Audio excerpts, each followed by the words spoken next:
This is the face of a man who's been broken. 24 अगस्त 1984 Austria के Amsterdam में रहने वाली 18 इयर्स की एलिजाबेथ फ्रिजल अचानक से गायब हो जाती है। ना तो उसके फैमिली मेंबर को पता है कि वो कहाँ गई और ना ही किसी नेबर ने उसे बाहर देखा। उसके गायब होने का सीक्रेट इतनी गहरी, इतनी डार्क है कि उसके सरफेस पे आने में लगभग पूरे 24 साल लग गए, जिस पे एक वेब सीरीज भी बना है, गर्ल इन द बेसमेंट। उसके फादर का कहना था कि वो भाग गई और किसी कल्ट में ज्वाइन हो गई है, जिस पे सब ने कहीं न कहीं विश्वास कर लिया था, क्योंकि एलिजाबेथ अक्सर ये कहा करती थी कि वो घर से भाग जाएंगी। कुछ टाइम बाद रोजमेरी यानी एलिजाबेथ की मदर को उनके घर के डोर पर एक कार्डबोर्ड मिला। जब उसने उस कार्डबोर्ड को खोला तो उसमें एक बेबी था और बेबी के साथ एक लेटर भी था, जिसमें लिखा था, I am fine, please take care of my child from Elizabeth. 24 अगस्त 1984 नॉर्मल समर डे था। जोसेफ ने एलिजाबेथ को अपने साथ डोर ठीक करने के लिए उसे बेसमेंट में ले गया। अपने फादर के साथ बेसमेंट में जाकर डोर फिक्स करने लगी। फिर अचानक जैसे वो फिक्स कर पीछे मुड़ी, वैसे ही एक इथर सोक्ड क्लॉथ उनके मुंह पर आया और वो बेहोश हो जाती हैं, शायद हमेशा के लिए। जब उनकी आंखें खुलती हैं तो सामने काला अंधेरा था और ना तो कोई खिड़की थी और ना ही कोई वेंटिलेशन। इवन उनके हाथ पैर चेन से बांधे हुए थे। उन्हें ये समझ नहीं आ रहा था कि ये सब कौन कर रहा है। 2 दिन तक तो वहाँ कोई नहीं आया।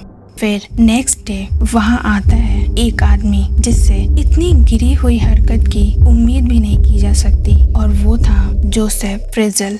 एक फादर होकर इतनी गिरी हुई हरकत करना कोई सोच भी नहीं सकता है, सपने में भी नहीं। जोसेफ फ्रिजल का जन्म 9 अप्रैल 1935 में एम्स्टर्डम, ऑस्ट्रिया में हुआ। वो अपने पेरेंट्स जोसेफ सीनियर एंड मैरिया का इकलौता बच्चा था। उसके फादर एक अल्कोहलिक, जिन्होंने जब जोसेफ सिर्फ 4 साल का था तभी घर छोड़ गए। कुछ सालों बाद सेकेंड वर्ल्ड वॉर के दौरान उनकी मौत हो गई। जोसेफ की दुनिया में सिर्फ एक इंसान बचा था, उसकी माँ मैरिया, जो एक कंट्रोलिंग वुमेन थी। बाद में जोसेफ ने दावा किया कि बचपन में उसकी माँ उसे अक्सर पीटा करती थी, उसे बैड लैंग्वेजेस बोलती थी, ऐसे लैंग्वेज जो किसी बच्चे को कभी नहीं सुनना चाहिए। जोसेफ नाजी ऑस्ट्रिया के दौर में बड़ा हुआ, एक ऐसा माहौल जहां डिसिप्लिन को डर के साथ जोड़ा जाता था, जहां अथॉरिटी को चैलेंज करना मना था, जहां कंट्रोल को ताकत समझा जाता था। शायद उसने बचपन से ही एक चीज बहुत गहराई से सीख ली थी, लोगों पर कब्जा करना। जैसे जैसे जोसेफ बड़ा होते गया, उसके अंदर छुपा अंधेरा भी साथ साथ बड़ा होता गया। पहले छोटी छोटी चोरियां, फिर कानून से पहली तकरार, और फिर वो रास्ता जहां से वापस लौटना नामुमकिन था। बाहर से देखने में जोसेफ बिल्कुल एक आम आदमी लगता था। उसने इंजीनियरिंग की पढ़ाई की, इलेक्ट्रिकल इंजीनियर बना, रोज काम पर जाता था, पड़ोसियों से भी काफी मिलजुल कर रहता था, और धीरे धीरे एम्स्टर्डम के लोगों की नजरों में वो एक जिम्मेदार, मेहनती, रिस्पेक्टेबल आदमी बन गया। 1956 में 21 साल की उम्र में उसने 17 इयर्स की रोजमेरी से शादी की। रोजमेरी जो जोसेफ से बिल्कुल अपोजिट थी, एक सिंपल और शांत स्वभाव वाली थी। उन्होंने ज्यादा पढ़ाई भी नहीं की थी। जो भी उन्हें कहा जाता वो वही करती, बिना किसी क्वेश्चन के। वो एक अच्छी हाउसवाइफ के साथ साथ एक अच्छी माँ भी थी। दोनों ने मिलकर एक फैमिली बनाया। बाहर से देखने में तो सब कुछ परफेक्ट लगता है, लेकिन घर के अंदर जोसेफ का अलग ही रूप था। उसकी बात आखिरी होती थी, उसके फैसलों को चैलेंज करना मना था, डिसएग्रीमेंट का कोई जगह नहीं था। और फिर एक और सच सामने आया, ऐसा सच जो उसके फ्यूचर क्राइम को और भी ज्यादा खौफनाक बना देता है।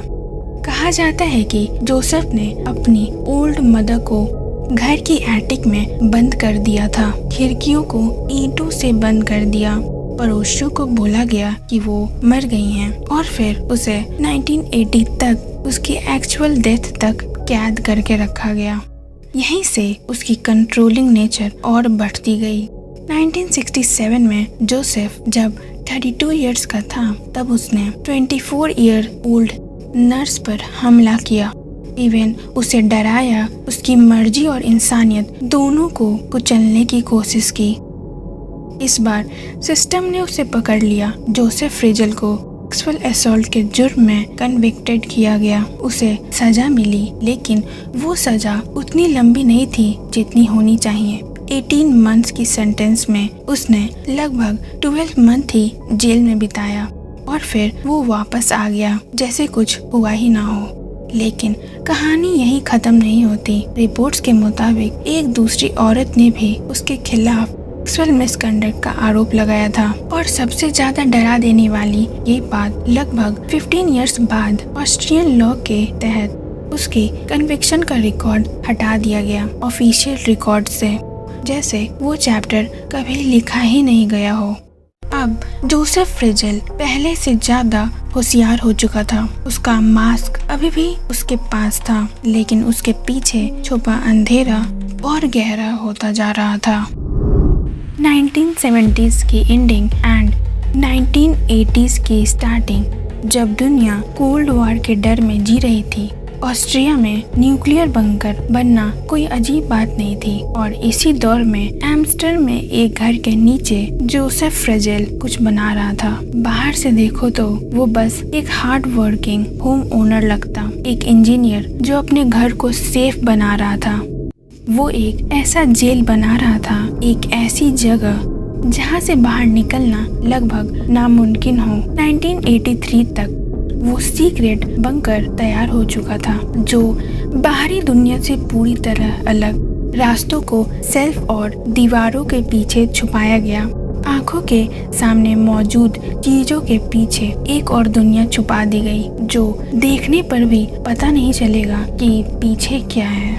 अंदर बिजली थी, रोशनी थी, वेंटिलेशन थी, साउंड प्रूफिंग थी, हर चीज सोच समझ कर तैयार की गई थी। ये कोई अचानक लिया गया फैसला नहीं था, ये प्लानिंग थी, इंतजार था। और सबसे खौफनाक बात, बैकयार्ड में एक नया स्विमिंग पूल भी था, ताकि अगर खुदाई हो तो सीधा सा रीजन बन जाएगा।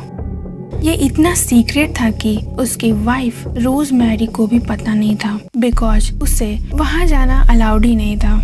जोसेफ फ्रिजल और रोजमेरी के 7 बच्चे थे, 3 बेटे और 4 बेटियां। उन्हीं में से एक थी एलिजाबेथ, जो 6 अप्रैल 1966 को पैदा हुई। सारे बच्चे वही करते जो जोसेफ कहता, और अगर कोई मना कर देता तो उसे पनिशमेंट मिलता था।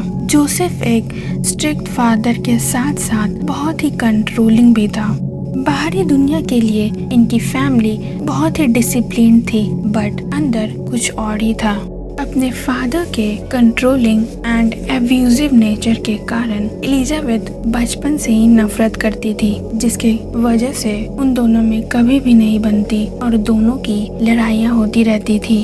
वो इकलौती थी जो अपने फादर को चैलेंज किया करती थी। फ्रिजल ने एलिजाबेथ के साथ 1977 में छेड़छाड़ करना भी शुरू कर दिया और उसे अब्यूज करता था जब वो सिर्फ 11 साल की थी। वो अपने दूसरे बच्चों के कंपेयर में एलिजाबेथ को हार्श ट्रीटमेंट देता था। जब एलिजाबेथ 16 इयर्स की हुई तब उन्होंने 2 बार अपने फादर के अब्यूज से बचने के लिए घर से भागने की कोशिश की। जनवरी 1983 में वो वियना भाग गई, लेकिन पुलिस ने उसे ढूंढ निकाला और घर वापस भेज दिया। एलिजाबेथ को ये नहीं पता था कि उसके फादर के माइंड में एक परमानेंट सॉल्यूशन पहले से ही तैयार था। फिर आया वो दिन, 24 अगस्त 1984। ऐसा दिन जो सबके लिए नॉर्मल था, बट एलिजाबेथ फ्रिजल के लिए वो एक काला सच था जिससे वो अनजान थी। और कैसे ये 24 अगस्त 24 साल बीतता है वो किसी ने सपने में भी नहीं सोचा होगा। जोसेफ फ्रिजेल ने एलिजाबेथ से डोर फिक्स करने के लिए हेल्प मांगी, जिससे वो मान गई एंड अपने फादर के साथ घर के नीचे एक बेसमेंट में गई। वो बेसमेंट तक तो गई बट वापस कभी ऊपर नहीं आई। जैसे ही वो डोर फिक्स कर पीछे मुड़ी, वैसे ही एक ईथर सो क्लोथ उसके मुंह पर आता है, जिसके कारण वो ब्लैकआउट हो जाती है, शायद हमेशा के लिए। इवन हेल्प मांगने के लिए भी उसे टाइम नहीं मिला। जोसेफ फ्रिजेल ने अपनी बेटी की बेजान बॉडी को सीक्रेट चैम्बर में घसीटते ले गया, डोर अपने पीछे बंद कर ली। एक पल में एक लड़की की पूरी दुनिया खत्म हो गई। जब एलिजाबेथ अचानक गायब हो गई, तब रोजमेरी ने पुलिस में मिसिंग पर्सन रिपोर्ट लिखवाई। जोसेफ ने बहुत ही कामली एक्सप्लेन किया, एलिजाबेथ भाग गई है, शायद किसी रिलीजियस कल्ट में ज्वाइन होने।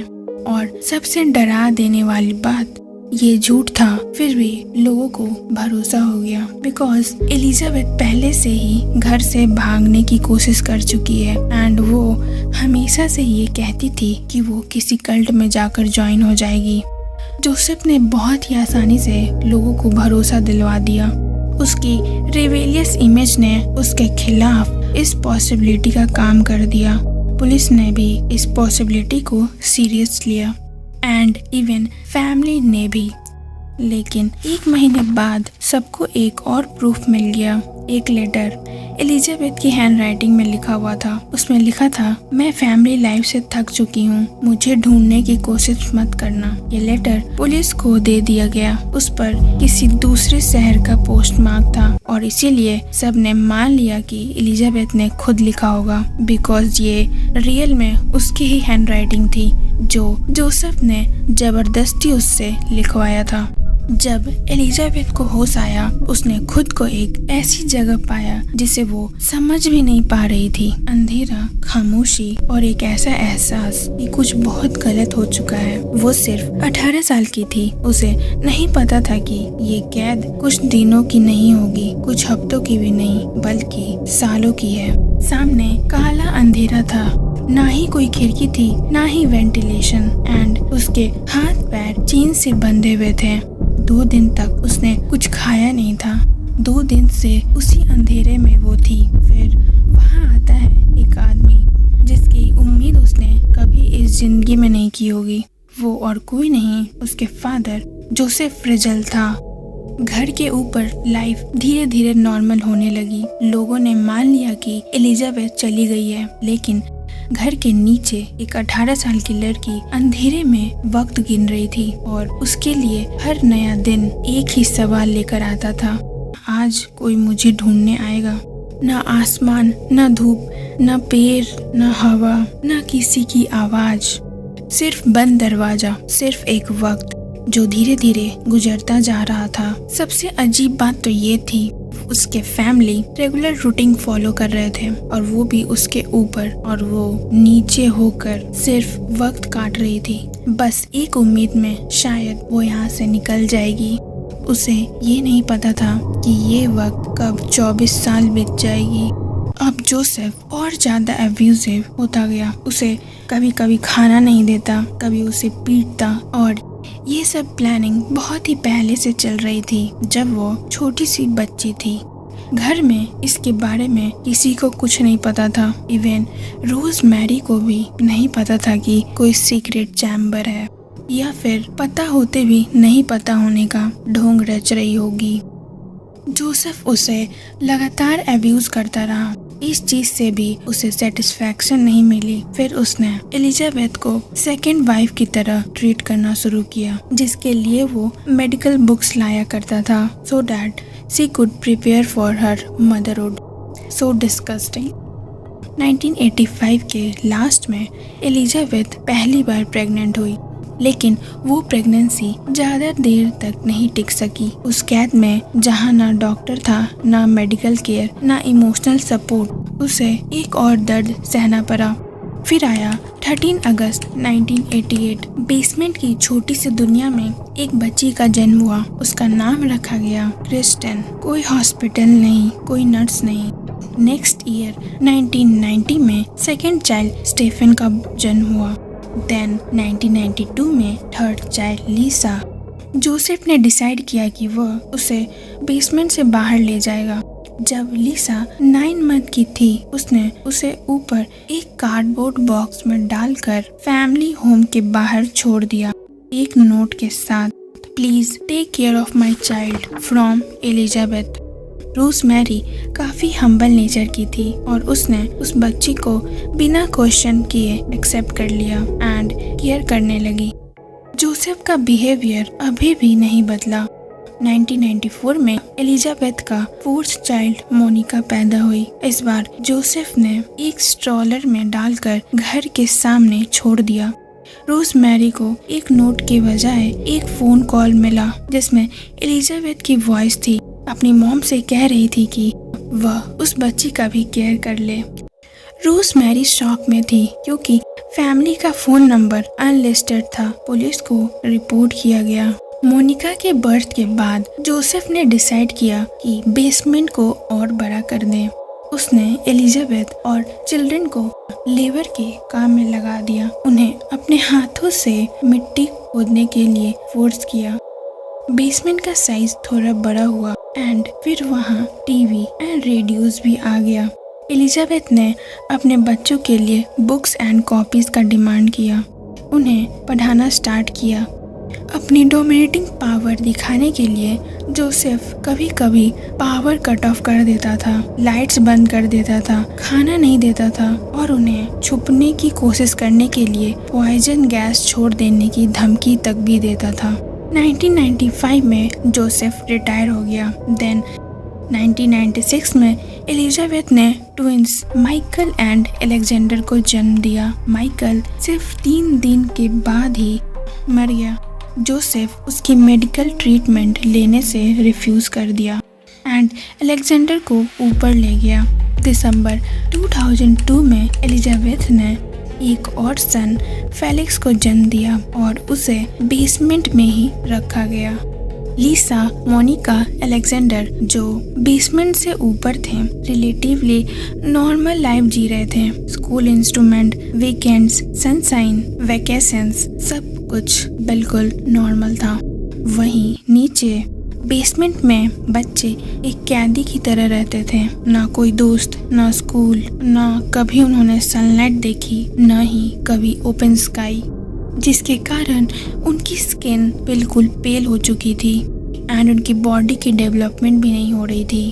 फिर भी एलिजाबेथ ने उनके लिए वो जगह एक घर बनाने की कोशिश की। उन्हें पढ़ाती, स्टोरी सुनाती, एडवेंचर फिल्म्स दिखाती।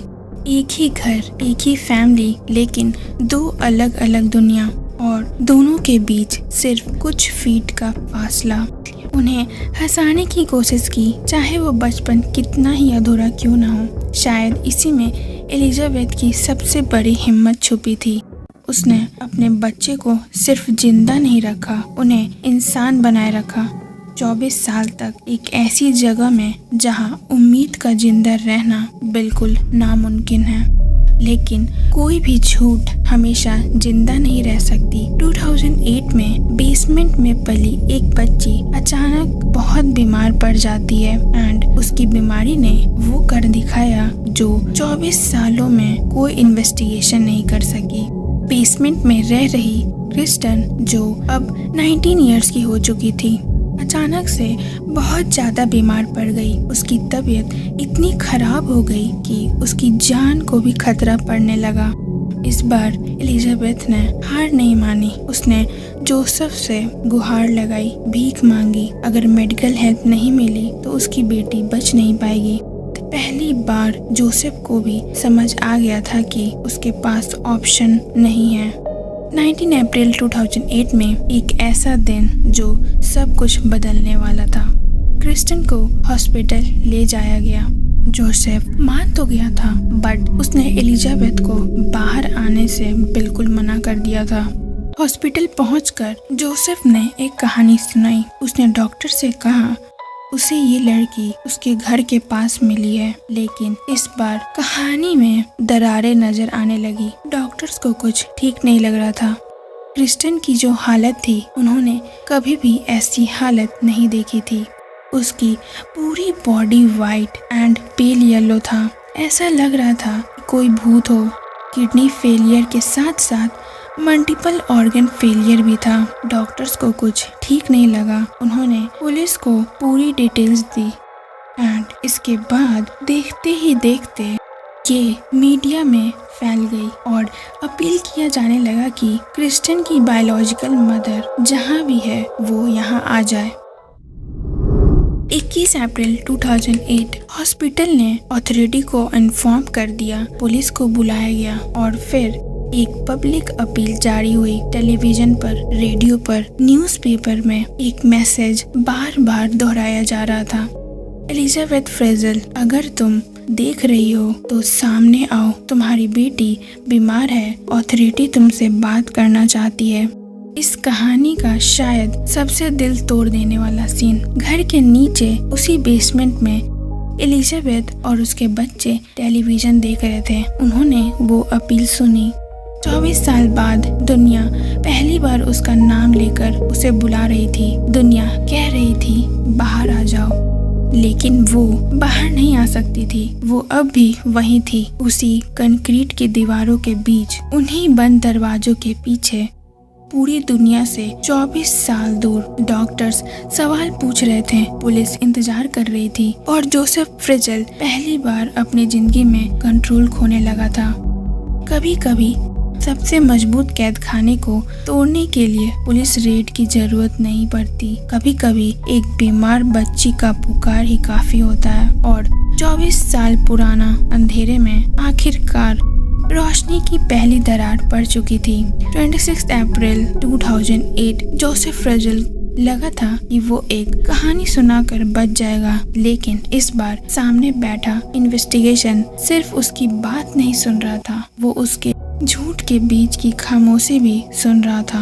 अप्रैल 2008 जोसेफ फ्रेजल अब 73 इयर्स का था। 24 साल तक उसने हर सवाल का जवाब दिया था, हर शख्स को दबा दिया, हर झूठ को सच बना दिया, लेकिन अब उसका बनाया हुआ पूरा जहां बिखरने लगा था।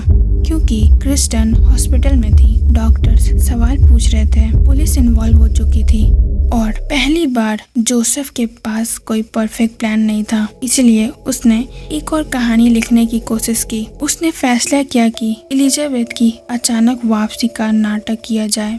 26 अप्रैल 2008 में एलिजाबेथ हॉस्पिटल पहुंची। उसके साथ स्टीफन एंड फेलिक्स भी थे। 24 साल बाद वो दुनिया के सामने खड़ी थी, लेकिन दुनिया को अभी तक सच नहीं पता था।